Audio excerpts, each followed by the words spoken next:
ನಮಸ್ಕಾರ ವೀಕ್ಷಕರೇ, ಶಂಕರನ ಕಾರ್ಯಕ್ರಮಕ್ಕೆ ಸ್ವಾಗತಿಸೋಣ. ನಮಸ್ತೆ, ಕಾರ್ಯಕ್ರಮಕ್ಕೆ ಸ್ವಾಗತ. ಓಕೆ, ಮಂತ್ರದೀಕ್ಷೆ ಬಗ್ಗೆ ಮಾತನಾಡೋಣ. ಅದಕ್ಕೂ ಮುಂಚೆ ಪ್ರತಿಯೊಬ್ಬರು ಕೂಡ ಟಿವಿ ಚಾನೆಲ್ ಅಲ್ಲಿ ಕೂತ್ಕೊಂಡು ಚುನಾವಣೆ ಬಗ್ಗೆ ಹೇಳ್ತಿದ್ದಾರೆ. ನೀವ್ ಯಾಕೆ ಹೇಳ್ತಿಲ್ಲ ಅಂತ? ತುಂಬ ದೊಡ್ಡ ಪ್ರಶ್ನೆ ಕೇಳಿದ್ದೀರಿ. ಒಳ್ಳೆಯ ಪ್ರಶ್ನೆ. ಆ್ಯಕ್ಚುಲಿ ನಾನು ಫೇಸ್ಬುಕ್ಕಲ್ಲಿ ಇಂಡೈರೆಕ್ಟಾಗಿ ಕೆಲವೊಂದು ಹಿಂಟ್ಸ್ ಇಟ್ಟಿದ್ದೇನೆ. ಆಮೇಲೆ ನನ್ನ ಯೂಟ್ಯೂಬ್ ಚಾನಲ್ನಲ್ಲಿ ಮೋದಿಯವರು ಮತ್ತೆ ಪ್ರಧಾನಿ ಆಗ್ತಾರಾ ಅಂಥೇಳಿ ಒಂದು ಸಿರೀಸನ್ನು ಪ್ರಾರಂಭಿಸಿದ್ದೇನೆ. ಇಲ್ಲಿ ಒಂದು ಸಮಸ್ಯೆ ಏನಾಗಿದೆ ಅಂತಂದರೆ 99% ಜ್ಯೋತಿಷಿಗಳು ಮೋದಿಯವರ ತಪ್ಪು ಜಾತಕ ಇಟ್ಕೊಂಡು ವಿಶ್ಲೇಷಣೆ ಮಾಡ್ತಾ ಇದ್ದಾರೆ. ಮೋದಿಯವರಿಗೆ ನಾನು ಹಿಂದೆನೂ ಹೇಳಿದ್ದೇನೆ, ಮೋದಿಯವರಿಗೆ CBI ಕ್ಲೀನ್ ಚಿಟ್ಟನ್ನು ಕೊಡಬೇಕಿದ್ರೆ ನಮ್ಮ ಗುರುಗಳ ಹತ್ರ ಅವರು 1 ವಾರಗಳ ಕಾಲ ಸಂಪರ್ಕದಲ್ಲಿದ್ದು ಅವರ ಜಾತಕವನ್ನೇ ಕೊಟ್ಟು ಪರಿಹಾರವನ್ನು ಮಾಡಿಸ್ಕೊಂಡಿದ್ದಾರೆ. 25,000 ಖರ್ಚಾಗಿತ್ತು, 50,000 ಕಳಿಸಿದ್ದಾರೆ. ಸೊ ಅವರ ಪರಿಹಾರ ಬೇಕಾದಾಗ ಯಾರೂ ತಪ್ಪು ಜಾತಕವನ್ನು ಕೊಡಲ್ಲ. ಸೊ ಅವರ ಸರಿಯಾದಂಥ ಜಾತಕ ನನ್ನ ಹತ್ರ ಇದೆ, ಆ 2 ಗಂಟೆ ಜಾತಕ. ಬಟ್ ಜನ ಎಲ್ಲ ಕೇಳ್ತಾ ಇದ್ದಾರೆ, ಹೌದು ನೀವು ಏನೋ ಸತ್ಯವನ್ನು ಹೇಳ್ತಿದ್ದೀರಿ, ಆದರೆ ನಿಮ್ಮ ಸ್ಪೆಷಾಲಿಟಿ ಏನು, ನೀವು ಹೇಳಿದ್ರಲ್ಲಿ ಏನು ಸ್ಪೆಷಾಲಿಟಿ ಇದೆ ಅಂತ. ನಾನು ಜನರಿಗೆ ಹೇಳಲಿಕ್ಕೆ ಇಷ್ಟಪಡೋದು ಏನು ಅಂತಂದರೆ, 2 ಗಂಟೆ ಏನೋ ಪ್ರಧಾನ ಜಾತಕ ಇರುತ್ತೆ ರಾಶಿ ಕುಂಡಲಿ. ಆ 2 ಗಂಟೆಯಲ್ಲಿ ಬರೀ ಬೆಂಗಳೂರಿನಲ್ಲೇ 50 ಜನ ಹುಡ್ತಾರೆ. KC ಜನರಲ್ ಹಾಸ್ಪಿಟಲ್ ಹುಟ್ಟುವಂಥ ಮಕ್ಕಳ ಪೇರೆಂಟಲ್ ಬ್ಯಾಕ್ಗ್ರೌಂಡೇ ಬೇರೆ, ಮಣಿಪಾಲಲ್ಲಿ ಹುಟ್ಟುವಂಥ ಮಕ್ಕಳ ಪೇರೆಂಟಲ್ ಬ್ಯಾಕ್ಗ್ರೌಂಡೇ ಬೇರೆ ಇರುತ್ತೆ. ನನ್ನ ಹತ್ರ ಸಾಕಷ್ಟು ದಾಖಲೆಗಳಿವೆ. ಮುಂದಿನ ಎಪಿಸೋಡಲ್ಲಿ ಲ್ಯಾಪ್ಟಾಪ್ ಕನೆಕ್ಟಿವಿಟಿ ಬಂದಾಗ ಅದನ್ನು ತೋರಿಸ್ತೇನೆ. ಒಂದೇ ಥರದ ಜಾತಕಗಳು ಬಂದಾಗ ಹೇಗೆ ಅದು ಬೇರೆ ಬೇರೆ ಆಗಿ ಹೋಗುತ್ತೆ. ಆ 2 ಗಂಟೆಯಲ್ಲಿ 9 ಬೇರೆ ಬೇರೆ ಥರದ ಮದುವೆಗಳಾಗ್ತವೆ. ನವಾಂಶ ಅಂತ ಕರಿತೇವೆ. ನನ್ನ ವಿಶೇಷತೆ ಇರುವಂಥದ್ದು ಈ ವರ್ಗ ಕುಂಡಲಿಯ ಒಂದು ಆಟ. ಈ ಮೇನ್ ಡೋರನ್ನು ನೋಡಿಬಿಟ್ಟು ನೀವು ಬೆಡ್ರೂಮ್ ಲಾಕರ್ ಎಲ್ಲಿದೆ ಅಂತ ಹೇಳೋಕ್ಕಾಗಲ್ಲ. ಸೊ ಮೇನ್ ಡೋರಲ್ಲಿ ಎಂಟರ್ ಆಗಿ ಬೆಡ್ರೂಮಿಗೆ ಹೋಗಬೇಕು, ಅದಕ್ಕೆ ದಶಾಂಶ ಅಂತ ಕರಿತೀವಿ ನಾವು. ಷಷ್ಠ್ಯಂಶ ಅಂತ ಕೊನೆಯ ಒಂದು 2 ನಿಮಿಷದ ಜಾತಕ ಇರುತ್ತೆ. ಅದರಲ್ಲಿ ನೀವು ಕೊಟ್ಟ ಟೈಮಿಗೆ ಷಷ್ಠ್ಯಂಶ ಕರೆಕ್ಟ್ ಅಂತಲೂ ಹೇಳೋಕ್ಕಾಗಲ್ಲ. ನಾವು ಅದನ್ನು ರೆಕ್ಟಿಫೈ ಮಾಡ್ಕೊಡ್ಬೇಕು. ತಂದೆ ತಾಯಿಗೆ ನೋಡುವಂಥ ದ್ವಾದಶಾಂಶಕ್ಕೆ ಹೋಗಿ, ಅಂದರೆ 2 ಗಂಟೆಯಲ್ಲಿ 12 ಥರದ ಪೇರೆಂಟಲ್ ಬ್ಯಾಕ್ಗ್ರೌಂಡ್ ಇರುತ್ತೆ. ಅದನ್ನು ಸರಿ ಮಾಡಿ ಸುಪ್ರೀಂ ಕೋರ್ಟ್ ಆದಂಥ ಲಾಕರ್ ಏನಿದೆಯಲ್ಲ ಷಷ್ಠ್ಯಂಶ, ಅದನ್ನು ಸರಿ ಮಾಡಿಕೊಂಡು ಕೊಟ್ಟ ಟೈಮಿಗೆ ಕೆಲವೊಮ್ಮೆ ಸರಿ ಇರುತ್ತೆ, ಬೌಂಡ್ರಿ ಸರಿ ಇರುತ್ತೆ, ಕೆಲವೊಮ್ಮೆ ಸೆಕೆಂಡ್ಗಳಲ್ಲಿ. ನಾನು ಕಳೆದ ಒಂದು ಸಂಚಿಕೆಯಲ್ಲಿ ಅಮಿತಾಬ್ ಬಚ್ಚನ್ ಅವ್ರ ಜಾತಕ ತೋರಿಸಿದ್ದೆ. 2 ಸೆಕೆಂಡ್ ಅವ್ರ ಜನ್ಮದ ಸಮಯಕ್ಕೆ ನೀವು ಆ್ಯಡ್ ಮಾಡಿಬಿಟ್ರೆ ಷಷ್ಠ್ಯಂಶ ಚೇಂಜ್. ಬರೀ 2 ಸೆಕೆಂಡು, ನಿಮಿಷನೂ ಅಲ್ಲ. ಹಾಗಾಗಿ ಅದು ಬಹಳ ಸೂಕ್ಷ್ಮವಾಗಿರುವಂಥದ್ದು. ಅಲ್ಲಿವರೆಗೂ ನಾವು ಹೋಗಿ ರೆಕ್ಟಿಫೈ ಮಾಡಿಯೇ ಫಲ ಹೇಳುವಂಥದ್ದು. ಯಾಕಂದರೆ ಮಹರ್ಷಿ ಪರಾಶರರು ಷಷ್ಠ್ಯಂಶಕ್ಕೆ ವಿಶೇಷವಾದಂಥ ಕಿಮ್ಮತ್ತನ್ನು ಕೊಟ್ಟಿದ್ದಾರೆ. ಇಲ್ಲಿ ಏನಾಗಿದೆ, ಮೋದಿಯವರ ಜಾತಕದಲ್ಲಿ ನಾನು ಪ್ರತಾಪ್ ಸಿಂಹ ಅವರು ಬರೆದಂಥ ಪುಸ್ತಕವನ್ನು ಇಟ್ಕೊಂಡು ನನಗೆ ಗೊತ್ತಿದ್ದಂಥ ಇನ್ಸಿಡೆಂಟ್ಸ್ ಎಲ್ಲ ಲೆಕ್ಕ ಹಾಕಿ ಅವ್ರು ಪ್ರಧಾನಿ ಆಗ್ತಿರಂತ 2007ರಲ್ಲೇ ಹೇಳಿದ್ದೆ. ನಾನು 2006ರಲ್ಲೇ ಹೇಳಿದ್ದೆ ಅನಿಸುತ್ತೆ. 2007ರಲ್ಲಿ ಹೋಗಿದ್ದೆ, ಅಹಮದಾಬಾದಿಗೆಲ್ಲ ಹೋಗಿದ್ದೆ ನಾನು ಮೀಟ್ ಮಾಡಲಿಕ್ಕೆ. ರೆಕ್ಟಿಫೈ ಮಾಡಿದಾಗ ಅವ್ರದ್ದು ಸುಮಾರು 10 ಗಂಟೆ ಟೈಮ್ ಅಂತ ಬರುತ್ತೆ ಅಂದಾಜು. ಅಮಿತ್ ಶಾ ಅವರು ಹೇಳ್ತಾರೆ ಪರ್ಫೆಕ್ಟ್ ಅಲ್ಲ, ಅದು 10 ಗಂಟೆ ಸುಮಾರು ಟೈಮು ಅಂತ. ಅವರು ಹಾಗೆ ಕೊಡ್ತಾರೆ, ಪರ್ಫೆಕ್ಟ್ ಅಲ್ಲ, ಅಂದಾಜು 10 ಗಂಟೆ. ನಾನು ಸ್ವಲ್ಪ ರೆಕ್ಟಿಫೈ ಮಾಡಿದಾಗ ಷಷ್ಠ್ಯಂಶದಲ್ಲಿ ನಾನು ಮೀನಲಗ್ನವನ್ನು ಇಟ್ಕೊಂಡೆ. ಆದರೆ ಇತ್ತೀಚೆಗೆ ನನ್ನ ಆತ್ಮೀಯ ಮಿತ್ರರೊಬ್ಬರು ಸಾಮ್ರಾಟ್ ಗೌಡರು ಅಂತಿದ್ದಾರೆ, ಸ್ವಲ್ಪ ಪಾಲಿಟಿಕ್ಸಲ್ಲಿ ಇರೋವರೇ. ಅವರು ಒಂದು MBBS ಸ್ಟೂಡೆಂಟ್ ಆಗಿದ್ದು. ಅವರಿಗೆ ಶಿವಲ ಸುಬ್ರಹ್ಮಣ್ಯಂ ಹೇಳುವಂಥವರ ಒಂದು ಸಂಪರ್ಕ ಬಂತು. ಹಿಂದಿನ ಸಂಚಿಕೆಯಲ್ಲಿ ಸ್ವಲ್ಪ ಹೇಳಿದ್ದೆ ನಾನು. ಈ ಮಂತ್ರದ ವಿಚಾರ ಮಾತಾಡುವಾಗ ಶಿವಲ ಸುಬ್ರಹ್ಮಣ್ಯಂ ಅವರು ಹೇಳುವಂಥ ಕೆಲವೊಂದು ಸುಲಭದ ಪರಿಹಾರ, ಅತೀ ಕಷ್ಟ ಇರುವಂಥವರು ಕೂಡ ಸುಲಭದಲ್ಲಿ ಮಾಡ್ಕೊಳ್ಳುವಂಥ 2 ಪರಿಹಾರನೂ ನಾನು ಇವತ್ತು ಹೇಳ್ತೇನೆ. ಜನ ಕಾಯ್ತಾ ಇರಲಿ, ಹೇಳ್ತೇನೆ. ಅವರು ಆಗಿನ ಕಾಲದಲ್ಲೇ ಷಷ್ಠ್ಯಂಶದವರೆಗೆ ಹೋಗ್ತಾಯಿದ್ರು. ಅದ್ಭುತವಾದಂಥ ಸಿದ್ಧಿ ಇತ್ತು ಅವರಿಗೆ. ಮಾಜಿ ಪ್ರಧಾನಿಗಳು ಹಣೆಯನ್ನೇ ಅವ್ರ ಕಾಲಿಗೆ ಇಡ್ತಾ ಇದ್ರಂತೆ. ಹಿಂದಿನ ಸಂಚಿಕೆಯಲ್ಲಿ ಸ್ವಲ್ಪ ಹೇಳಿದೆ ನಾನು. ಅವರು ಷಷ್ಠ್ಯಂಶಕ್ಕೆ ಸಂಬಂಧಿಸಿದಂಥ ಕೆಲವೊಂದು ವಿಚಿತ್ರ ರೂಲ್ಸ್ಗಳನ್ನು ಕೊಟ್ಟಿದ್ದಾರೆ. ಆ ನೋಟ್ಸ್ಗಳು ನನ್ನ ಹತ್ರ ಬಂದಿವೆ. ಸೊ ಆ ನೋಟ್ಸ್ಗಳಲ್ಲಿ ಏನಾಗುತ್ತೆ ಅಂತಂದರೆ ಅವರು ಒಂದು ಕಾಂಬಿನೇಷನ್ ಹೇಳಿದ್ದಾರೆ. ಷಷ್ಠ್ಯಂಶದಲ್ಲಿ 3ನೇ ಮನೆಯಲ್ಲಿ ಶನಿ ಮತ್ತು ಕೇತು ಇದ್ದರೆ ಆತ ಬೇರೆ ದೊಡ್ಡ ಲೀಡರ್ ಆಗ್ತಾನೆ ಅಂತ. ಅದು ಬೇರೆ ಜಾತಕಕ್ಕೆ ಹೇಳಿದ್ದು. ಅದೇ ಕಾಂಬಿನೇಷನು 2 ಮನೆಯನ್ನು ಮುಂದೆ ಹಾಕಿದ್ರೆ ಷಷ್ಠ್ಯಂಶದಲ್ಲಿ ಮೋದಿಯವರಿಗೆ 3ನೇ ಮನೆಯಲ್ಲಿ ಷಷ್ಠ್ಯಂಶದಲ್ಲಿ ಶನಿ ಕೇತು ಬರುತ್ತೆ. ಹಾಗಾಗಿ ನಾನು ರೆಕ್ಟಿಫೈ ಮಾಡಿದ್ದಕ್ಕೂ ಇದಕ್ಕೂ 2 ಮನೆಗಳ ವ್ಯತ್ಯಾಸ, ಅಂದರೆ 4 ನಿಮಿಷದ ವ್ಯತ್ಯಾಸ. ಈ 4 ನಿಮಿಷದ ವ್ಯತ್ಯಾಸ ನನ್ನ ತಲೆ ಕೆಡಿಸ್ಬಿಟ್ಟಿದೆ. ಇದನ್ನು ತಗೊಳ್ಳ ಅದನ್ನು ತಗೊಳ್ಳ. ನಾನು ರೆಕ್ಟಿಫೈ ಮಾಡಿದಂಗೆ ಬುಧ ದರ್ಶನಲ್ಲಿ ಅವರ ಮದುವೆಯಾಗಿ 8ನೇ ಮನೆಯಲ್ಲಿ ಬುಧ ಷಷ್ಠ್ಯಂಶದಲ್ಲಿ ಇರೋದ್ರಿಂದ ಅವ್ರ ಮದುವೆ ಆಯಿತು, ಹಾಗೆ ಕಿತ್ತು ಹೋಯಿತು. ಈ ಥರ ಎಲ್ಲ ಅನೇಕ ಇನ್ಸಿಡೆಂಟ್ಸನ್ನು ನಾನು ಒಂದು 25 ಇನ್ಸಿಡೆಂಟ್ಸ್ ಮೇಲೆ ಚೆಕ್ ಮಾಡಿದ್ದೀನಿ. ನಮ್ಮ ರೆಕ್ಟಿಫಿಕೇಷನ್ಗೂ ಇವರು ಹೇಳಿದಂಥ ರೆಕ್ಟಿಫಿಕೇಷನ್ಗೆ ಷಷ್ಠ್ಯಂಶದ ಮೆಥಡ್ಸ್ಗಳಿಗೆ ಸ್ವಲ್ಪ ವ್ಯತ್ಯಾಸ ಬರ್ತಾ ಇರೋದ್ರಿಂದ ನಾನು ಕಾದು ನೋಡೋಣ ಅಂತ ಸುಮ್ಮನಿದ್ದೇನೆ. ಮತ್ತು ಅನೇಕ ಬೇರೆ ಜ್ಯೋತಿಷಿಗಳು, ಉದಾಹರಣೆಗೆ ನನ್ನ ಹತ್ರ ಪ್ರೆಡಿಕ್ಷನ್ಸ್ ತೊಗೊಂಡಂಗೆ ಮುಖೇಶ್ ಅಂಬಾನಿಯವರ ಫ್ಯಾಮಿಲಿಯವರು ನಾಥುಲಾಲ್ ವ್ಯಾಸ್ ರಾಜಸ್ಥಾನ್ ಭೃಗು ರೀಡರು ಅವರ ಹತ್ರನೂ ತೊಗೊಳ್ತಾರೆ. ಅವರು ಕಷ್ಟದಲ್ಲಿ ಮೋದಿಯವರು ಗೆಲ್ತಾರೆ, ಅಂದರೆ NDA ಬರುತ್ತೆ, ಭಾಳ ಕಷ್ಟ ಆಗುತ್ತೆ ಅಂತ ಹೇಳಿದ್ದಾರೆ. ಅದಕ್ಕೆ ನಾನು ಏನು ಹೇಳೋಕ್ಕೆ ಹೋಗ್ತಾ ಇಲ್ಲ, ಸುಮ್ಮನೆ ಇದ್ದೇನೆ. ನನಗೆ ರೆಕ್ಟಿಫಿಕೇಷನ್ ಕಂಪ್ಲೀಟ್ ಆಗಿಲ್ಲ, ಸುಮ್ಮನೆ ಇದ್ಬಿಟ್ಟಿದ್ದೀನಿ. ಈ ಸೀಟ್ಸ್ ಎಲ್ಲ ಹೇಳೋದಿದೆಯಲ್ಲ, ಮತ್ತೆ ಅದಕ್ಕೆಲ್ಲ ಮೆಥಡ್ ಇಲ್ಲ. ಎಷ್ಟು ಸೀಟ್ ಬರುತ್ತೆ? ಇಲ್ಲಿ ಜ್ಯೋತಿಷ್ಯಲ್ಲಿ ಮೆಥಡೇ ಇಲ್ಲ ಸೀಟ್ಸ್ ಹೇಳೋದಕ್ಕೆ. ಈ ಜ್ಯೋತಿಷ್ಯ ಬರೆದಿಟ್ಟದ್ದು ರಾಜ ಮಹಾರಾಜರ ಕಾಲದಲ್ಲಿ, ಅವಾಗ ಡೆಮೋಕ್ರಸಿ ಇರಲಿಲ್ಲ. ಈ ಸೀಟ್ಸ್ ಹೇಳೋದಿದೆಯಲ್ಲ, ಅದು ಬಂದ್ ಮಾಡಬೇಕು. ಯಾವ ಜ್ಯೋತಿಷ್ಯನೂ ಸೀಟ್ಸನ್ನು ಹೇಳೋಕ್ಕೆ ಸಾಧ್ಯ ಇಲ್ಲ. ಎಲ್ಲ TV ಅವರ ಸಮೀಕ್ಷೆ ಮತ್ತು ಇನ್ನು ಬೇರೆ ಬೇರೆ ಸಮೀಕ್ಷೆಗಳನ್ನು ನೋಡಿ ಇವರ ತಲ್ಲಿರುವಂಥ ಒಂದಿಷ್ಟನ್ನು ಸೇರಿಸ್ಕೊಂಡು ಅಂದಾಜಲ್ಲಿ ಹೇಳುವಂಥದ್ದು ಇದು ಸೀಟ್ಸ್ ಹೇಳೋದು. ಅದು ಬೇಡ. ಅದಕ್ಕಾಗಿ ನಾನು ಚುನಾವಣಾ ಭವಿಷ್ಯವನ್ನು ಹೇಳಲಿಲ್ಲ. ಅದು ನೋಡೋಣ ಏನಾಗುತ್ತೆ ನೋಡ್ಕೊಂಡ್ಬಿಟ್ಟು. ಆದರೆ ಮುಂದೆ ಚುನಾವಣೆಯ ನಂತರ ಏನಾಗುತ್ತೆ ಹೇಳೋದನ್ನು ನಾನು ಈಗಾಗಲೇ ಸ್ಪಷ್ಟಪಡಿಸಿದ್ದೇನೆ. ಈ ಶಿವಲ ಸುಬ್ರಹ್ಮಣ್ಯವನ ಬಗ್ಗೆ ನಾನು ಮಾತಾಡಬೇಕು ಅಂತಂದರೆ, ಅವರು ಬಹಳ ಅದ್ಭುತವಾದಂಥ ಕಾಂಬಿನೇಷನ್ಸ್ ಎಲ್ಲ ಕೊಟ್ಟಿದ್ದಾರೆ. ನಮಗೆ ಷಷ್ಠಾಂಶಕ್ಕೆ ಸಂಬಂಧಿಸಿದಂಥ ಕಾಂಬಿನೇಷನ್ಗಳೇ. ಪಾಪ ನಮ್ಮ ಸಾಮ್ರಾಟ್ ಗೌಡರು, ನನ್ನ ಆತ್ಮೀಯರು, ಅಲ್ಲಿ 5 ವರ್ಷಗಳ ಕಾಲ ಹೋಗಿ ಕೆಲವೊಂದಿಷ್ಟು ನೋಟ್ಸನ್ನು ಮಾಡ್ಕೊಂಡ್ಬಂದಿದ್ರು. ಅದೆಲ್ಲ 2-3 ಸಂಪುಟಗಳಲ್ಲಿ ಅವರವರ ಮಿಸ್ಸಸ್ಸು ಸೇರಿ ಬರೆದು ಕೊಟ್ಟಿದ್ದಾರೆ. ಸೊ ಅದರ ಬಗ್ಗೆ ನಾನು ಹೇಳ್ತೇನೆ. 1-2 ಪರಿಹಾರ ಇವತ್ತು ಜನರಿಗೆ ಹೇಳೋಣ, ಭಾಳ ಕಷ್ಟದಲ್ಲಿದ್ದವರಿಗೆ ಒಳ್ಳೇದಾಗಲಿಕ್ಕೆ. ಇವತ್ತಿನ ಕಾರ್ಯಕ್ರಮದಲ್ಲಿ ಇನ್ನು ಮಂತ್ರ ದೀಕ್ಷೆ ಬಗ್ಗೆ ತಿಳಿಸ್ಕೊಡ್ತೀನಿ ಅಂತ ಹೇಳಿದ್ರಿ. ಹಾಗಾದ್ರೆ ಈ ಮಂತ್ರ ದೀಕ್ಷೆ ಅಂದ್ರೆ ಏನು? ಇದರಿಂದ ಯಾವೆಲ್ಲ ರೀತಿಯ ಎಫೆಕ್ಟ್ ಆಗುತ್ತೆ ಅಂತ? ಮೊದಲಾಗಿ ಮಂತ್ರ ಶಬ್ದದ ಅರ್ಥ ಏನು ಅಂತಂದ್ರೆ, ನಾವು ಯಾವುದರನ್ನು ಹೇಳುವುದರಿಂದ ನಮಗೆ ಪರಿಹಾರ ಸಿಗುತ್ತೋ, ಮನನಾತ್ ತ್ರಾಯತೆ ಇತಿ ಮಂತ್ರ. ನಮಗೆ ಯಾವುದನ್ನು ಹೇಳುವುದರಿಂದ ಪರಿಹಾರ ಸಿಗುತ್ತೋ ನಮ್ಮ ಸಮಸ್ಯೆಗೆ, ಅದು ಮಂತ್ರ. ಈ ಮಂತ್ರಗಳಲ್ಲಿ ಅನೇಕ ಥರದವೆಲ್ಲ ಇವೆ. ಈ ಮಂತ್ರ ದೀಕ್ಷೆ ಕೊಡಬೇಕು ಅಂತಂದರೆ ಸುಮ್ಮನೆ ಎಲ್ಲೋ ಇದೊಂದು ಮಂತ್ರವನ್ನು ನೋಡ್ಕೊಂಡು ಹೇಳೋದಲ್ಲ. ಅರ್ಥ ಆಯ್ತಾ? ಸೊ ಮಂತ್ರ ದೀಕ್ಷೆಗೆ ಒಂದು ಮುಹೂರ್ತ ಅಂತಿರುತ್ತೆ. ನಾನು ಅದನ್ನು ಸ್ಟಾರ್ಟ್ ಮಾಡ್ತಾ ಇದ್ದೀನಿ ಈಗ. ಯಾಕೆಂತಂದರೆ ಜನರಿಗೆ ಪರಿಹಾರಗಳನ್ನು ಮಾಡಿಸಿ ಬಹಳ ನೊಂದುಬಿಟ್ಟಿದ್ದಾರೆ. ಹೋಮ ಹವನಗಳನ್ನು ಹೇಳಿದ್ರೆ ಏನಾಗುತ್ತೆ, ಬಹಳ ಕಷ್ಟದಲ್ಲಿದ್ದವರಿಗೆ ಮಾಡ್ಸೋಕ್ಕಾಗಲ್ಲ. ನಮ್ಮ ಹತ್ರ ಬರ್ಬೇಕಾದ್ರೆ ಸಾಲ ಮಾಡ್ಕೊಂಡು ಬರೋರು ಇರ್ತಾರೆ ಎಷ್ಟೋ ಜನ. ಪಾಪ ನಾನು ದುಡ್ಡು ವಾಪಸ್ ಕೊಡೋದಿದೆ ಅಂಥವರಿಗೆ. ಕಳೆದ ವಾರದಲ್ಲಿ ಸುಮಾರು 3 ಜನರಿಗೆ ನಾವು ದುಡ್ಡು ವಾಪಸ್ ಕೊಟ್ಟಿದ್ದೇನೆ. ಇಲ್ಲ ಕಷ್ಟದಲ್ಲಿದ್ದಾರೆ ಅವರು ಅಂತ ನಮ್ಗೆ ಗೊತ್ತಾಯ್ತು. ಆಮೇಲೆ ಪಾಪ ಸಾಲ ಸೋಲ ಮಾಡ್ಕೊಂಡ್ಬಂದಿದ್ದಾರೆ, ನನ್ನ ಫೀಸ್ ಕೊಡೋಕು ಅಂತ. ಅವರಿಗೆಲ್ಲ ವಾಪಸ್ ಕೊಡೋದಿದೆ ನಾನು. ಅಂಥವ್ರುಗಳಿಗೆಲ್ಲ 25,000, 30,000, 35,000, 40,000, ಲಕ್ಷ ಇಂಥ ಹೋಮಗಳನ್ನೆಲ್ಲ ಮಾಡಿಸೋದು ಬಹಳ ಕಷ್ಟ ಆಗುತ್ತೆ.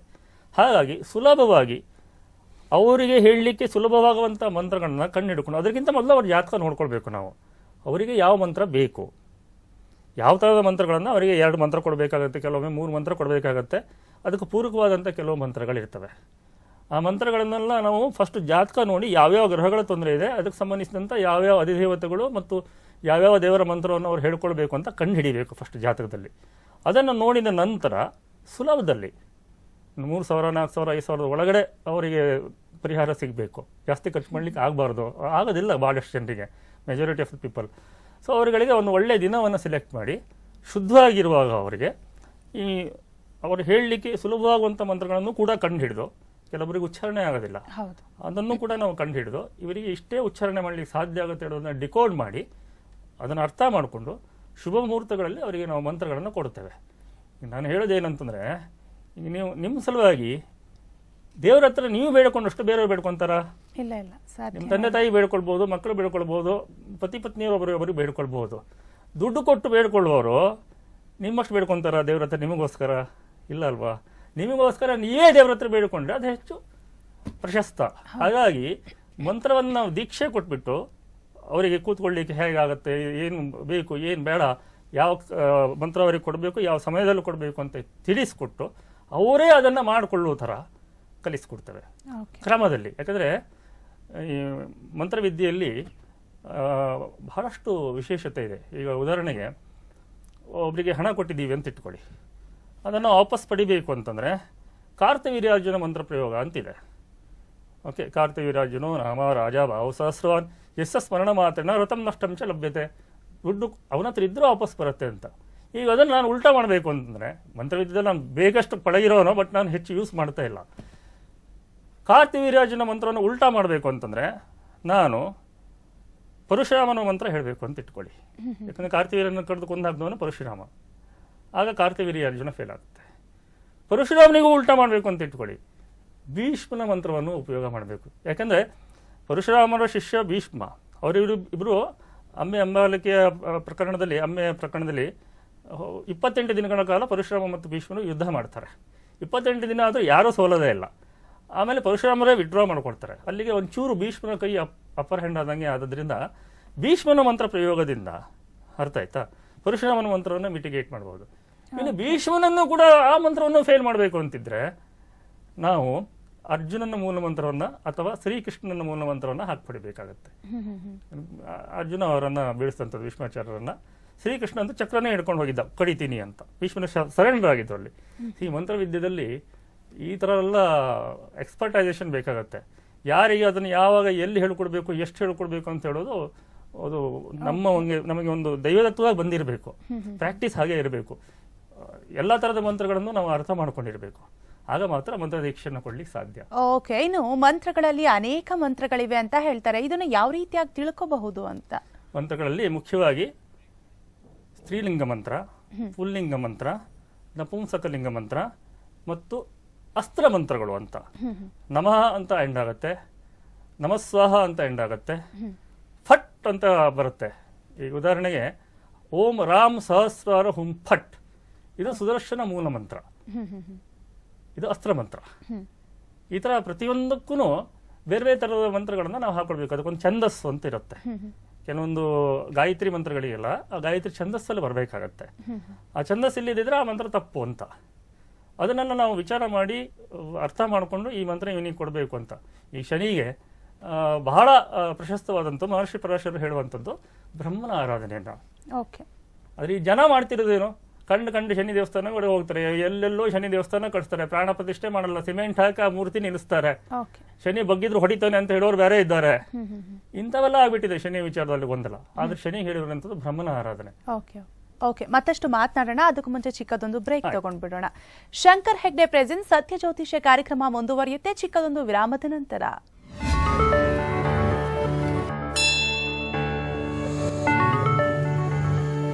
ವಿರಾಮದ ಬಳಿಕ ಶಂಕರ್ ಹೆಗ್ಡೆ ಪ್ರೆಸೆನ್ಸ್ ಸತ್ಯ ಜ್ಯೋತಿಷ್ಯ ಕಾರ್ಯಕ್ರಮಕ್ಕೆ ಮತ್ತೊಮ್ಮೆ ನಿಮ್ಮೆಲ್ಲರಿಗೂ ಆತ್ಮೀಯವಾದಂತಹ ಸ್ವಾಗತ. ಓಕೆ, ನೀವು ಅವಾಗಲೇ ಹೇಳ್ತಾ ಇದ್ರಿ ಮಂತ್ರಗಳಲ್ಲಿ ಹಲವಾರು ತರಹದ ಮಂತ್ರಗಳಿವೆ ಅಂತ. ಮುಂದುವರಿಸಿ.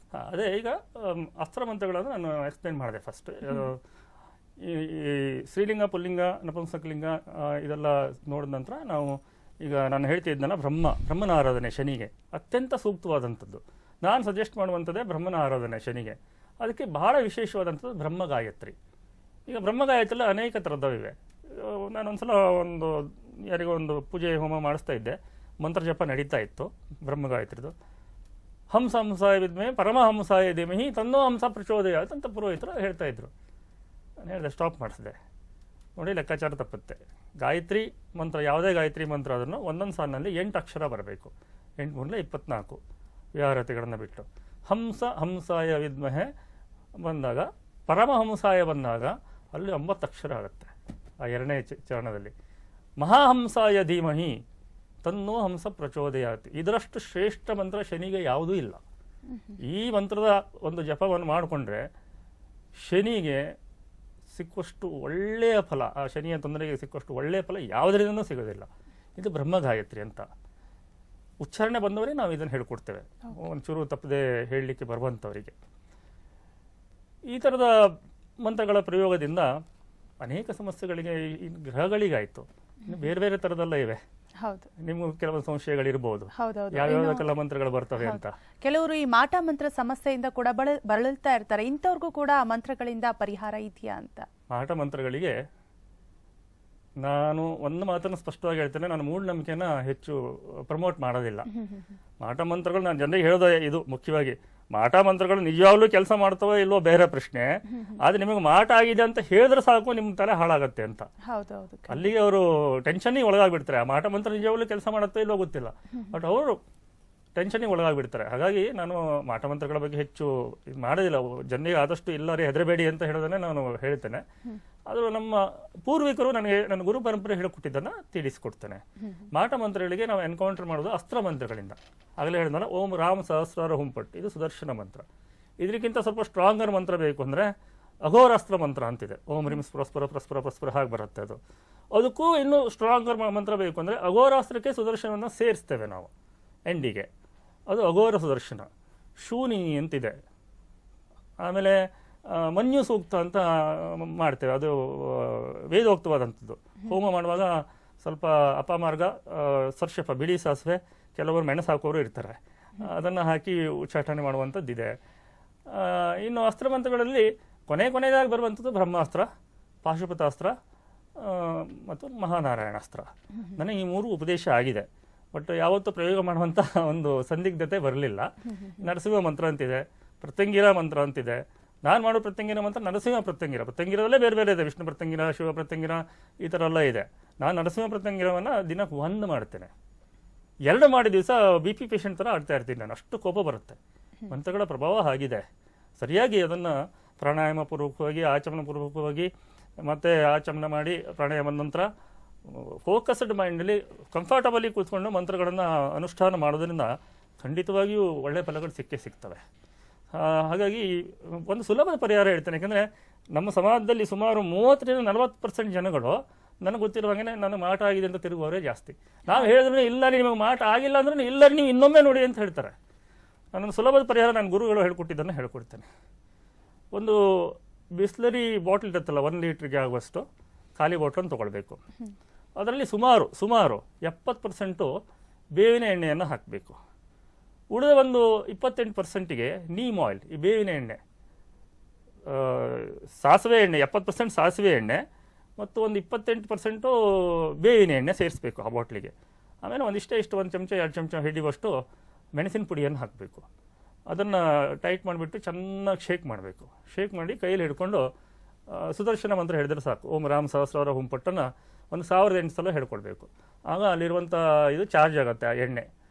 ಆ ಎಣ್ಣೆಗೆ ಏನು ಮಾಡಬೇಕು, ಒಂದು ಸಾಯಂಕಾಲ 7:30 ನಂತರ ಒಂದು ಹೂಬತ್ತಿ ಥರದ ದೀಪ ಮಾಡಿಕೊಂಡು, ಕಬ್ಬಿಣಾದರೂ ಆಗ್ಬೋದು ಅಥವಾ ಮಣ್ಣಿನ ಇದಾದರೂ ಅಡ್ಡಿಲ್ಲ, ಸ್ಟೀಲಿನಾದರೂ ಪರವಾಗಿಲ್ಲ, ದೀಪವನ್ನು ತಗೊಂಡು ಒಂದಿಷ್ಟೇ ಎಣ್ಣೆಯನ್ನೆಲ್ಲ ಹಾಕಿ 7:30 ನಂತರ ಹೂಬತ್ತಿಯನ್ನು ಮಾಡಿ ಆ ದೀಪ ಅಂಟಿಸ್ಬೇಕು. ದೇವರ ಕೋಣೆಯಲ್ಲಿ ಹಚ್ಚಬಾರ್ದು. ಅದನ್ನು ಮನೆಯ ದೇವರ ಕೋಣೆ ಹೊರಗೆ ಎಲ್ಲಿ ಬೇಕಾದರೂ ಹಚ್ಬೋದು. ಇದನ್ನು ಮಾಡೋದ್ರಿಂದ ಎಷ್ಟೋ ಜನ, ನಾನು ಯೂಟ್ಯೂಬಲ್ಲಿ ವಿಡಿಯೋದಲ್ಲೂ ಹಾಕಿದ್ದೇನೆ ಇದನ್ನು, ಎಷ್ಟೋ ಜನ ತಿಳಿಸಿದ್ದಾರೆ ನನಗೆ ಅದ್ಭುತವಾದಂಥ ಪರಿಹಾರ ಸಿಕ್ಕಿದೆ ಅಂತ. ಸೊ ಮಾಟ ಮಂತ್ರಕ್ಕೆ ಇದರಷ್ಟು ಸುಲಭವಾದಂಥದ್ದು ಪರಿಹಾರ ಇನ್ನೊಂದಿಲ್ಲ. ಓಕೆ, ಇನ್ನು ಮಂತ್ರಗಳನ್ನ ಯಾವ ಟೈಮಲ್ಲಿ ಬೇಕಾದ್ರೂ ಹೇಳ್ಕೋಬಹುದಾ ಅಥವಾ ಬೆಳಗ್ಗೆನೇ ಹೇಳಬೇಕು, ರಾತ್ರಿನೇ ಹೇಳಬೇಕು ಅಂತ ಏನಾದರೂ ಇದೆಯಾ? ಹೌದು, ಅದರಲ್ಲಿ ಬಹಳ ವಿಶೇಷವಾಗಿದೆ. ಎಲ್ಲವನ್ನು ನಾವು ಓಪನ್ ಆಗಿ ಹೇಳೋಕ್ಕಾಗಲ್ಲ. ನನ್ನ ಕಾರ್ಯಾಲಯಕ್ಕೆ ಬಂದರೆ ನಾನು ಎಲ್ಲವನ್ನು ಹೇಳ್ತೇನೆ. ಯಾರಿಗೆ ಯಾವುದನ್ನು ಹೇಳಬೇಕು ಅನ್ನೋದು ನಮ್ಗೆ ಗೊತ್ತಿರುತ್ತೆ. ಎಲ್ಲರಿಗೂ ಎಲ್ಲವನ್ನು ಕೊಡೋಕ್ಕಾಗಲ್ಲ. ಸೂರ್ಯನ ಮಂತ್ರ ಎಲ್ಲ ಬೆಳಗ್ಗೆ ಹೇಳ್ಕೊಂಡ್ರೆ ಒಳ್ಳೆಯದು, ಸೌರ ಮಂತ್ರಗಳಾದ. ಇನ್ನು ಈ ಸುಬ್ರಹ್ಮಣ್ಯನ ಮಂತ್ರ ಸಾಯಂಕಾಲ ಹೇಳಿದ್ರೆ ಒಳ್ಳೆಯದು. ಇಂಥ ವಾರ ದಿವಸ ಇಂಥ ಮಂತ್ರ ಹೇಳಿದ್ರು ಒಳ್ಳೆಯದು. ಇಂಥ ಯೋಗದಲ್ಲಿ ಗುರು ಪುಷ್ಯ ಇಂಥ ಸಮಯದಲ್ಲಿ ಯಾವ ಮಂತ್ರ ಹೇಳಿದ್ರು ಒಳ್ಳೆಯದು. ಈ ಥರ ಎಲ್ಲ ಬಹಳ ಇದೆ. ಇವತ್ತಿಗೆ ನಾನು ಮಂತ್ರದ ಬಗ್ಗೆ ಮತ್ತೆ ಹೆಚ್ಚು ಮಾತಾಡ್ಲಿಕ್ಕೆ ಹೋಗೋದಿಲ್ಲ. ಇನ್ನು ವಶೀಕರಣ ಮಂತ್ರಗಳೆಲ್ಲ ಬರ್ತವೆ. ಈಗ ನಾನೊಂದು ಯೂಟ್ಯೂಬಲ್ಲಿ ಒಂದು ವಶೀಕರಣದ ಬಗ್ಗೆ ಒಂದು ವಿಡಿಯೋ ಮಾಡಿದ್ದೀನಿ, ಬಿರ್ರಿ ಓಡ್ತಾ ಇದೆ ಅದು. ಯಾಕೋ ಏನೋ ಒಳ್ಳೊಳ್ಳೆ ವಿಚಾರ ಹಾಕಿದರೆ 5-10 ಸಾವಿರ ವ್ಯೂಸ್ ಬರೋದು ದೊಡ್ಡದು. ವಶೀಕರಣದ ಬಗ್ಗೆ ಹಾಕಿದ್ರೆ 1.5 ಲಕ್ಷ ದಾಟ್ಕೊಂಡು ಹೋಗ್ತಾ ಇರುತ್ತೆ. ಉದಾಹರಣೆಗೆ ಒಂದು ಸಿಂಪಲ್ ಆಗಿ ಹೇಳ್ತೇನೆ, ಗಣಪತಿ ಮೂಲ ಮಂತ್ರ ಅದು ಹೇಗೆ ಬರುತ್ತೆ ಅಂತಂದರೆ, ಓಂ ಓಂ ಶ್ರೀಂ ಹ್ರೀಂ ಕ್ಲೀಂ ಗ್ಲೌಂ ಗಮ್ಮ ಗಣಪತಿ ವರದ ಸರ್ವಜನಮೇ ವಶಮಾನಯ ಸ್ವಾಹ ಅಂತ ನೋಡಿ. ಇದರಲ್ಲೇ ವಶೀಕರಣ, ಗಣಪತಿ ಮೂಲ ಮಂತ್ರದಲ್ಲೇ ವಶೀಕರಣ ಮಂತ್ರ ಇದೆ. ಇದು ಒಳ್ಳೆಯದಕ್ಕೆ ಉಪಯೋಗಿಸ್ಕೊಳ್ಬೇಕು, ಕೆಟ್ಟದಕ್ಕೆ ನಾವು ಹೇಳ್ಕೊಡೋದಿಲ್ಲ. ಇಲ್ಲಿ ಸರ್ವಜನಂ ಹೇಳೋ ಬದಲು ಯಾವುದೋ ಒಂದು ವಶೀಕರಣ ಆಗಬೇಕು, ಯಾವುದೋ ಒಂದು ಹೆಸರು, ಯಾವುದೋ ಒಂದು ಕಾವ್ಯ ಅಂತನಿದ್ರೆ ಕಾವ್ಯಾಮೇ ವಶಮಾನಯ ಸ್ವಾಹ ಅಂತ ಹೇಳ್ಕೊಂಡು ನಿಮ್ಮ ಮೇಲೇ ಬೇಕಿದ್ರು ಯಾರಾದರೂ ಪ್ರಯೋಗ ಮಾಡಿದ್ರೆ ಆಶ್ಚರ್ಯ ಇಲ್ಲ. ಬಟ್ ಆ ಮಂತ್ರ ಮಾಡೋ ಮೊದಲು ಬೇರೆ ಒಂದು ಕಾರ್ಯವನ್ನು ಮಾಡ್ಕೊಳ್ಬೇಕಾಗತ್ತೆ. ಅದು ನಾವು ಓಪನ್ ಆಗಿ ಹೇಳೋದಿಲ್ಲ. ಮಂತ್ರ ದೀಕ್ಷೆ ಪಡ್ಕೊಳ್ಳಿಕ್ಕೆ ಯಾರಾದರೂ ಬಂದರೆ ಹೇಳ್ಕೊಡ್ತೇವೆ. ವಶೀಕರಣ ಇರ್ಬೋದು, ಅದನ್ನು ಸೈಂಟಿಫಿಕ್ ವೇನಲ್ಲೂ ಹೇಳ್ಬೋದು. ಮತ್ತು ನಾನು ಶಿವಲ ಸುಬ್ರಹ್ಮಣ್ಯ ಅವರು ಹೇಳಿದಂಥ 2 ಉತ್ತಮವಾದಂಥ ಪರಿಹಾರ, ಜನಸಾಮಾನ್ಯರಿಗೆ ಬಹಳ ಕಷ್ಟದಲ್ಲಿ ಇದ್ದವರಿಗೆ 2 ಪರಿಹಾರ ಹೇಳ್ತೇನೆ. ಅವ್ರು ಹೇಳ್ತಾರೆ, ಶುಕ್ರವಾರ ಬೆಳಿಗ್ಗೆ ದೇವಮೂಲೆಯಲ್ಲಿ ಒಂದು ಬಾಳೆ ಎಲೆ ಇಡಬೇಕು. ಅದಕ್ಕೆ ಸಂಪೂರ್ಣವಾಗಿ ಅರಿಶಿನ ಲೇಪನವನ್ನು ಮಾಡಿ, ಆನಂತರ ಶುದ್ಧ ಕುಂಕುಮದಿಂದ ಒಂದು ಮಂತ್ರ ಕೊಟ್ಟಿದ್ದಾರೆ, ಓಂ ಐಂ ಹ್ರೀಂ ಶೀಂ. ಅದನ್ನು ನನ್ನ ಹತ್ರ ಬಂದಾಗ ಹೇಳ್ಕೊಡ್ತೀನಿ, ಯಾರಿಗೇ ಆಗಲಿ ಕಷ್ಟದಲ್ಲಿದ್ದವರಿಗೆ. ಅದನ್ನು ಕುಂಕುಮದಲ್ಲಿ ಬರೆದು ಸಂಜೆ 5ರಿಂದ 7 ಒಳಗೆ ಎಲೆಯನ್ನು ಸುತ್ತಿ ಹಸುವಿಗೆ ತಿನ್ನಿಸ್ಬೇಕಂತೆ. ಇಲ್ಲ ಹಸು ಆಗದಿದ್ದರೆ ಅರಳಿ ಮರ ಇರುವಂಥ ದೇವಸ್ಥಾನದ ಹತ್ತಿರ ಹೋಗಿ ಅರಳಿ ಮರದ ಕೆಳಗಡೆ ಇದನ್ನು ಇಡಬೇಕು. ಈ ಥರ ಸುಮಾರು 6 ತಿಂಗಳು ಮಾಡಿದರೆ ಎಂಥ ದಾರಿದ್ರ್ಯ ಇದ್ದದನ್ನು ಹೋಗಿಬಿಟ್ಟು ಇನ್ನೊಬ್ಬರಿಗೆ ಅನ್ನ ಹಾಕುವಂಥ ಶಕ್ತಿ ಬರುತ್ತೆ ಅಂತ ಅವರು ಪರಿಹಾರ ಹೇಳಿದ್ದಾರೆ. ಭಾಳ ಅದ್ಭುತವಾದ ಪರಿಹಾರ, ಭಾಳ ರ್ಯಾರ್ ಇದು, ಮತ್ತು ಸರಿಯಾಗಿದೆ. ಇದು ಮಾಡಿದವರೆಲ್ಲ ಉದ್ಧಾರ ಹೋಗಿದ್ದಾರೆ. ಅನ್ನಕ್ಕೆ ಕಷ್ಟ ಇದ್ದವರು ಕೂಡ ಈ ಪರಿಹಾರ ಮಾಡಿದ ಮೇಲೆ ಬೇರೆಯವರಿಗೆ ಅನ್ನ ಹಾಕೋಷ್ಟು ಶಕ್ತಿ ಅವರಿಗೆ ಬಂದಿದೆ. ಅದೇ ರೀತಿ ಅವರು ಇನ್ನೊಂದು ಪರಿಹಾರ ಹೇಳಿದ್ದಾರೆ, 33 ಭಾನುವಾರಗಳಂದು 9 ಬಾಳೆಹಣ್ಣನ್ನು ಹಸುವಿಗೆ ತಿನ್ನಿಸ್ಬೇಕಂತೆ. ಕುಬೇರನಾಗದೇ ಇದ್ರೂ ಕೂಡ ಅವನಿಗಿರುವಂಥ ಎಂಥದೇ ಆರ್ಥಿಕ ಕಷ್ಟ ನಿವಾರಣೆ ಆಗುತ್ತೆ. ಇನ್ನೊಮ್ಮೆ ಹೇಳ್ತಾನೆ, 33 ಭಾನುವಾರಗಳಂದು ಪ್ರತಿ ಭಾನುವಾರ 9 ಬಾಳೆಹಣ್ಣಿನಂತೆ ಸಾಯಂಕಾಲ ಹಸಿವಿಗೆ ತಿನ್ನಿಸ್ಬೇಕು. ಎಂಥ ದಾರಿದ್ರ್ಯ ಹಣಕಾಸಿನಿದ್ರೂ ಅದು ನಿವಾರಣೆಯಾಗಿ, ಕುಬೇರನಾಗದಿದ್ರೂ ಎಂಥ ಹಣಕಾಸಿನ ತೊಂದರೆ ಇದ್ದು ಅದು ನಿವಾರಣೆ ಆಗುತ್ತೆ ಅಂತ ಅಷ್ಟು ಸುಲಭದ ಪರಿಹಾರ. ಸೊ ಇವುಗಳಿಗೆ ಮಂತ್ರಗಳು ಇದ್ದಾವೆ. ಆ ಮಂತ್ರಗಳನ್ನೆಲ್ಲ ನಾವು ಸೇರಿಸ್ಕೊಟ್ಟಾಗ ಅದ್ಭುತವಾದಂಥ ಪರಿಹಾರಗಳು ಕಂಡು ಬರ್ತವೆ. ಹಾಗಾಗಿ ನಾನು ಸ್ಟಾರ್ಟ್ ಮಾಡಿದ್ದೇನೆ ಮಂತ್ರ ದೀಕ್ಷೆ ಅಂತ. ಬಂದವರ ಜಾತಕವನ್ನು ಫಸ್ಟ್ ನೋಡಿಕೊಂಡು ಅವರಿಗೆ ಯಾವ ಮಂತ್ರ ಬೇಕು, ಯಾವ ಮಂತ್ರ ಅವ್ರು ಹೇಳಬಾರ್ದು, ಮತ್ತು ಅವರಿಗಿರುವ ತೊಂದರೆಗಳಿಗೆ ಯಾವ ರೀತಿ ಕಾಂಬಿನೇಷನನ್ನು ಹಾಕಬೇಕು, ಅವರಿಗೆ ಒಳ್ಳೆ ದಿವಸ ಇದ್ದಿದ್ದನ್ನು ನೋಡಿ ಆ ದಿವಸ ನಾವು ಹೇಳಿಕೊಡ್ತೇವೆ. ಬಂದವರು ನನಗೆ ಮಂತ್ರದೀಕ್ಷೆ ಬೇಕು ಅಂತ ಕೇಳಿ ಇದನ್ನು ಬುಕ್ ಮಾಡ್ಕೊಳ್ಬೇಕು. ಆ ದಿವಸವನ್ನು ಅಡ್ವಾನ್ಸ್ ಕೊಟ್ಟು ಬುಕ್ ಮಾಡ್ಕೊಳ್ಬೇಕು. ಇಲ್ಲ, ಯಾಕಂದರೆ ಮತ್ತೆ ಬೇರೆಯವರಿಗೂ ನಾವು ಆ ದಿವಸ ಅಪಾಯಿಂಟ್ಮೆಂಟ್ ಕೊಡೋಕ್ಕಾಗಲ್ಲ. ಒಂದ್ಸಲ ಕಮಿಟ್ಮೆಂಟ್ಗೆ ಒಳಗಾದರೆ ಅದು ಬದ್ಧತೆ ಇರಬೇಕು. ಅದು ಆ ರೀತಿಯಾಗಿ ಮಾಡೋದ್ರಿಂದ ಜನರಿಗೆ ಸುಲಭದಲ್ಲಿ ಒಳ್ಳೆಯ ಪರಿಹಾರಗಳು ಸಿಗ್ತವೆ. ಹಾಗಾಗಿ ಈ ಥರದ ಮಂತ್ರದೀಕ್ಷೆನ ನಾನು ಪ್ರಾರಂಭಿಸ್ತಾ ಇದ್ದೇನೆ. ಆಸಕ್ತರು ನನ್ನ ಕಾರ್ಯಾಲಯಕ್ಕೆ ಫೋನ್ ಮಾಡ್ಕೊಂಡು ಬರ್ಬೋದು. ಓಕೆ, ನೀವು ಹೇಳ್ತಾ ಇದ್ರಿ ಮಂತ್ರ ದೀಕ್ಷೆಯನ್ನ ಕೊಡ್ತೀನಿ ಅಂದ್ರೆ, ಈ ಮಂತ್ರ ದೀಕ್ಷೆಯನ್ನ ಪಡೆದುಕೊಳ್ಳೋಕೆ ರೀತಿ ನಿಯಮಗಳೇನಾದ್ರೂ ಇದೆಯಾ? ಹೌದು ಹೌದು ಹೌದು, ಶುದ್ಧತೆಯಲ್ಲಿ ಇರಬೇಕು. ದೇವಸ್ಥಾನಕ್ಕೆ ಬಂದಾಗೇನೆ ಬರಬೇಕು. ಸ್ತ್ರೀಯರೆಲ್ಲ ಈ ನ್ಯಾಚುರಲ್ ತೊಂದರೆ ಇದ್ದಾಗೆಲ್ಲ ಬರಬಾರ್ದು. ಆ ಟೈಮಲ್ಲೆಲ್ಲ ಮಂತ್ರ ಹೇಳುವಂಗಿಲ್ಲ. 3 ದಿವಸ, 4ನೇ ದಿವಸ 2 ಸ್ನಾನ ಮಾಡಬೇಕು. ಈ ಥರದ ಬಹಳಷ್ಟು ರಿಸ್ಟ್ರಿಕ್ಷನ್ಸ್ಗಳಿರ್ತವೆ.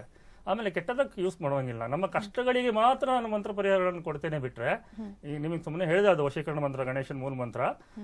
ಬಟ್ ಅದಕ್ಕಿಂತ ಪೂರ್ವದಲ್ಲಿ ಆ ಮಂತ್ರ ವರ್ಕ್ ಆಗಬೇಕಿದ್ರೆ ಸರಿಯಾದ ರೀತಿಯಲ್ಲಿ, ಈಗ ಯಾರೋ ಒಂದು ಹುಡುಗನಿಗೆ ಲವ್ ಮಾಡಿದ್ದಾಳೆ, ಸುಮ್ಮನೆ ಕೈ ಕೊಡ್ತಾ ಇದ್ದಾಳೆ, ಆಗ ಅವನು ಆ ಹುಡುಗಿ ಮೇಲೆ ಆ ಮಂತ್ರ ಪ್ರಯೋಗ ಮಾಡ್ಬೋದು. ಬಟ್ ಆ ಪ್ರಯೋಗ ಮಾಡುವ ಮೊದಲು ಬೇರೆ ಒಂದು ಕಾರ್ಯವನ್ನು ಮೊದಲು ಮಾಡ್ಕೊಳ್ಬೇಕಾಗತ್ತೆ. ಅದನ್ನು ಮಂತ್ರ ದೀಕ್ಷೆಯಲ್ಲಿ ಹೇಳ್ಕೊಡ್ತೇವೆ ನಾವು. ನೇರವಾಗಿ ಈ ಮಂತ್ರ ಈಗ ನಾನು ಹೇಳಿದೆ, ಯಾರು ಸ್ಟಾರ್ಟ್ ಮಾಡ್ಕೊಡೋಣ ಅಂತ ಇಟ್ಕೊಳ್ಳಿ, ನಾಳೆಗೆ ಅಷ್ಟು ಸುಲಭದಲ್ಲಿ ಆಗುತ್ತಾ? ಆಗೋದಿಲ್ಲ. ಅದು ವರ್ಕ್ ಆಗಬೇಕಾದ್ರೆ ಅದನ್ನು ಇನ್ವೋಕ್ ಮಾಡುವಂಥ ಒಂದು ಪದ್ಧತಿ ಇದೆ. ಅದನ್ನು ಮಾಡ್ತೇವೆ ನಾವು, ಅದನ್ನು ಮಾಡಿಬಿಟ್ಟು ಹೇಳ್ಕೊಡ್ತೇವೆ. ಓಕೆ, ಇನ್ನು ಈ ಮಂತ್ರಗಳು ಯಾವೆಲ್ಲ ರೀತಿ ಸಮಸ್ಯೆಗಳಿಗೆ ಯಾವೆಲ್ಲ ರೀತಿ ವರ್ಕ್ ಆಗಬಹುದು ಅಂತ? ಅನಾರೋಗ್ಯದಿಂದ ಹಿಡಿದು with medication, of course modern medical science ತುಂಬ ಮೇಲ್ಮಟ್ಟಕ್ಕೆ ಬಂದಿದೆ ಈಗ. ನನ್ನ ಹತ್ರ ಎಷ್ಟೋ ಜನ ಮಕ್ಕಳಾಗಿಲ್ಲ ಅಂತ ಬಂದರೆ, ಎಷ್ಟಾಯಿತು ಟೈಮ್ ಮದುವೆಯಾಗಿ 3 ತಿಂಗಳು ಆಯ್ತಾ ಕೇಳ್ತೇನೆ ನಾನು. ಹೌದು ಅಂತಾರೆ. ಮೊದಲು ಡಾಕ್ಟರ್ ಹತ್ರ ಹೋಗಿ ರಿಪೋರ್ಟ್ ತೊಗೊಬನ್ನಿ ಅಂತ ಹೇಳ್ತೀನಿ. ನನಗೆ ಡಾಕ್ಟರ್ ರಿಪೋರ್ಟ್ ನೋಡ್ಲಿಕ್ಕೆ ಬರೋದಿಲ್ಲ. ಅಟ್ಲೀಸ್ಟ್ ನಾನು ಹೇಳಿದ್ದೀನಿ ಅಂತ ಡಾಕ್ಟರ್ ಹತ್ರ ಹೋಗಿ ಬರಲಿ. ಮೆಡಿಕಲ್ ಸೈನ್ಸ್ ಅದು. ಅವ್ರು ಸರಿಯಾಗಿ ಒಂದು ರಿಪೋರ್ಟ್ ಕೊಟ್ಟರೆ ಅಲ್ಲೇ ಅವರಿಗೆ ಔಷಧಿಗಳ ಪರಿಹಾರ ಸಿಗುತ್ತೆ. ಅಲ್ಲಿ ಸಿಗಲಿಲ್ಲ ಅಂತಂದರೆ ಆಗ 1 ವರ್ಷ 2 ವರ್ಷ ಆಯಿತು ಮದುವೆಯಾಗಿ, ಡಾಕ್ಟರ್ ಮೆಡಿಕೇಶನ್ ಯೂಸ್ ಆಗಲಿಲ್ಲ ಅಂತಂದರೆ ನಾವು ಸಂತಾನ ಗೋಪಾಲ ಮಂತ್ರ ಕೊಡ್ತೇವೆ. ಇನ್ನು ಆರೋಗ್ಯಕ್ಕೆ ಮೃತ್ಯುಂಜಯ, ಧನ್ವಂತರಿ ಇತ್ಯಾದಿಗಳೆಲ್ಲ ಇವೆ.